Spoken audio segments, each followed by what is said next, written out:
Welcome to NEXTGames, the journey of CyberLogic, Episode 18, Hunting Notorious Monsters. Now we have killed a few notorious monsters on our journey to level 80 thus far, notably Leaping Lizard, Jaggedy-Eared Jack, Argus, Valkyrum Emperor, and even recently, Capricious Cassie. However, I wanted to pause and take a bit of time here at level 80 and run around Vana'diel to take on many of the notorious monsters that I camped in the early days of the game. Now, not all of them have drop items that we need at this time, but the fun here isn't so much in the items, but in the hunt. Now, for each notorious monster that I cover, I will show where it spawns, its spawn conditions, what it drops, and if necessary, any strategy to take them on. Now, at this level with Trust, most of these should not be overly challenging, but they will definitely be some of the most challenging and lengthy fights to date, so make sure you prepare yourself. Now, let's go ahead and start our hunt with one of my favorites, King Arthro. Now, King Arthro pops in Jungler Forest in a hidden part of the map that you have to go through King Rampir's tomb to access. You can see here on the map where it is you need to go in the tomb in order to exit into Jungler Forest at the proper location. Also note that there is a geomagnetic fount here that will allow you to easily transport to this location in the future after you get it on your first trip here. Now, in regards to how King Arthro spawns, every 21 hours and 5 minutes to 24 hours and 5 minutes since the last time King Arthro was killed, there will be 10 night crabs that spawn right here in this location along the waterfront. You need to kill all 10 of those crabs, and then 5 to 10 seconds later, King Arthro will appear near the water, as I'll show you in a minute. Now, this used to be a really difficult notorious monster to camp with lots of competition all around each and every day. Fortunately, these days, as you can see here, the competition is gone. Now, in regards to the fight itself, King Arthro will use several water-based spells, including Water Guffaw, and will use things like 100 Fist, and also has Paralyze on his attack, so make sure you keep those shadows up. Now, he also has a considerable amount of hit points for this level at 35,000, so make sure you don't waste any time, as he's going to rage after 20 minutes and become substantially more difficult to defeat after that time. Now, fortunately, Trust will make this fight mainly a non-issue these days, and the main drop from this NM is going to be the Velocius Belt, which is an exclusive version of the Speed Belt. Now, the drop rate is rather low at 7%, but we were fortunate enough that it only took us 3 kills to get our belt, which will be our main TP belt for quite some time to come. Now, it was nice that it dropped so easily for me this time, because this belt was the bane of my existence back in the day. It was very challenging for me, taking years of killing and camping Arthro before I finally saw this on my logical character. Now, while we finish taking on King Arthro, let's briefly talk about gearing, as it's not something that has really been important up until this stage of the game. But now that we're taking on endgame content, we want to start to refine our gear to achieve better survivability and overall DPS. Now that we have taken on the majority of Sky, we've been able to add several useful pieces of gear to our full-time gear set that include a Genbo Kabuto for our head, along with a Seryu coat for our gloves and Byaku Heidate for pants. We're also using a Fuma Sun 8 for our feet. Now, for accessories, we're using a Peacock amulet for our neck, a speed belt for our waist that we're of course about to replace with the Velocius Belt, 2 sniper rings, a Kukulian's mantle, and then a Megasco earring and a Velocity earring for some extra evasion for the earring slots. Now, for weapons, I was using a Shiranui, dropped off of Mother Globe in Sky, paired with a Hiwa, but by the time I got to this particular Arthro fight, I'd actually changed those weapon choices to a Cacao, purchased with Sparks, and an Octave Club that we'll discuss next. Now, for ammo, we're using a Iga Shuriken. Now, our main focus with this full-time gear set now needs to be that we reach that cap of 25% equipment haste to speed up our melee rounds as much as we can. We're already getting 6% from our belt and 5% from our pants. We're also getting 3% from our boots. Therefore, overall, right now, we have a total of 14% haste, 11% to go. Now, the main way we can get the additional haste at this level is through the use of our head and hand slot. We can use Dust Gloves for an additional 3%, or Dust Gloves plus 1 if you can get your hands on them for additional 4% haste. And then we can get a Walahara Turban that you can get from Jihad in Al-Zabi after trading him 1,000 Imperial Brawn pieces for an extra 5% haste. Now, take care of these items as soon as you can, and it will allow you to get to 23%, so only 2% away from that total haste cap. Now we do have more haste gear available to us in the coming levels that will allow us to more easily reach that cap of 25%. Also note that you can use a Tricell necklace for an extra 1% haste to put you at 24%, but you will be giving up accuracy and ranged accuracy off that peacock amulet that you're swapping out when you do so, and that's going to be needed on some of the more evasive NMs that we're about to take on, so do so with caution. Now for our body slot, I'm using a Juogi, mainly for its extra accuracy, but an Antares harness works well here as well as it adds some evasion into the mix. Now the Loki's Kaftan is what we're going to be looking for eventually in our TP gear set to replace either of those two items, but we'll have to wait till we get to Abysia to acquire that. Now with the content we have taken on thus far, our accessory options are actually rather limited, but as we go through the next few endgame events, namely Limbus, finishing COP, and Abysia, they will start to fill out with some much stronger options. Next, let's take a trip to the Labyrinth of Onzozo. Now, there are many notorious monsters in this place, but the main one we are concerned with is the Lord of Onzozo. Now, he has the opportunity to drop the Octave Club, which is a Kraken club as long as you are level 80. Now, this club will swing 1 to 8 times every attack round, so it's a phenomenal TP generator, especially at this level.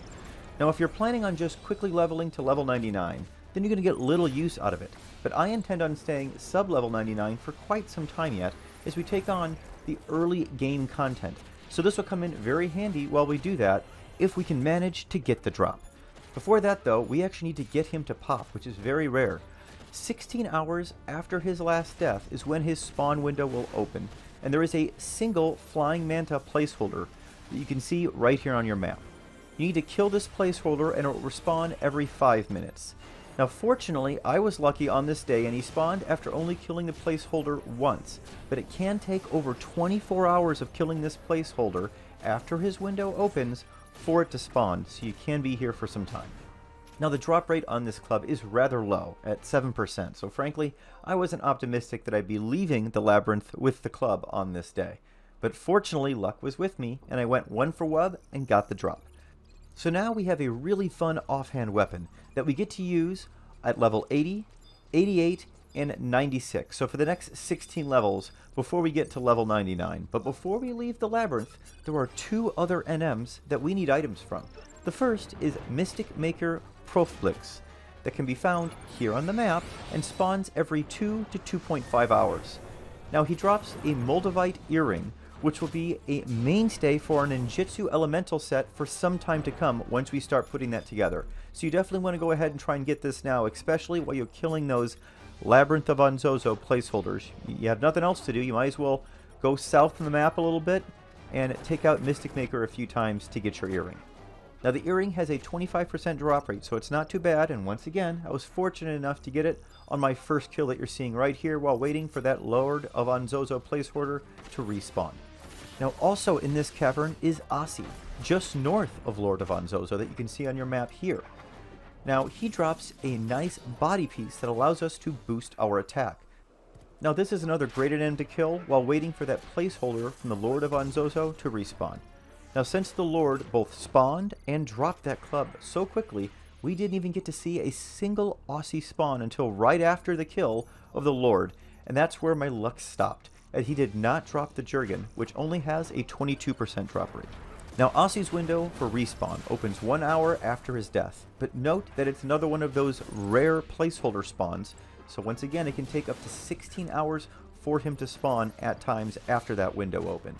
Now I actually only needed to kill Ose a total of 3 times for the drop, and I was able to get all 3 of those kills in about a 4-hour period.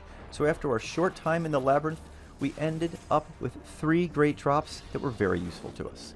Now for our 5th and final NM of this episode, we'll be taking on Xolotl, the Course of Autochasm. Now he will spawn 21 to 24 hours after his last time of death, but note that he will only appear at night during the hours of 8 p.m. to 4 a.m. If he is unclaimed outside of that time, he will immediately despawn and then only spawn again on the next evening. Now the main trick with this NM is to use Trust Tanks and DD Trust to stay well outside of the range of the course, as he has both single target and AoE charm abilities that will end your run and possibly cause him to despawn if it's no longer nighttime. Now I suggest using Valnaril to tank, as he can grab the 2 skeleton adds that will spawn during your fight, as well as using Lion for Treasure Hunter and to close your skill chains.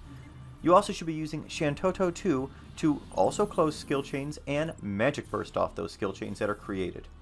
Now in the last 2 spots, you want to make sure that you have adequate healing, so either Yoran Oran and Koromoru or whatever trust you have available to you at the present time. Now you will want to engage Xolotl so that your trust can start fighting him, and then immediately run to over 10 feet away. Make sure you use your enfeebles to make life easier on your trust, and if you want, you can run in for a single attack round and then right back out again to try and gain some TP. But I caution you not to stay in for more than an attack round, because of course you could be caught by one of those abilities. Now you want to make sure that you're using enfeebles on your ninja to make life easier for your trust. And if you want to speed the fight along, you can go ahead and run in for an attack round or 2 of attacks after every TP moves that Xolotl uses. But make sure you don't stay in for more than that length of time, or you risk getting hit with AoE Charm. Now when you eventually do get enough TP for a weapon skill, use it after the next TP move that you see him use, to allow your trust to close the skill chain, and then Shantoto 2 to Magic Burst to go ahead and speed this whole fight along. Now Xolotl drops several items, including a Zoolater hat for Beastmaster 50% of the time, a Band Omusha coat that we can utilize on Ninja that will boost our attack by 22, and that can also boost our hit points by 3% and give us resistance to darkness-based elements. Now this drops only 17% of the time, so I was fearful I'd have to take him on for a few runs, but again, I fortunately went 1 for 1 on this drop. Now also note that Xolotl can drop the Perseus's Harpy, which at the time was the highest base damage for any dagger in the game and was Thief's best friend. Now sadly the drop rate is only 3%, and it took me many months of camping on my logical character way back in the day to acquire this when Thief was my main. Now that's going to be it for the Notorious Monsters covered in our official NM Hunt video in the Journey of CyberLogic, but the fun does not stop here.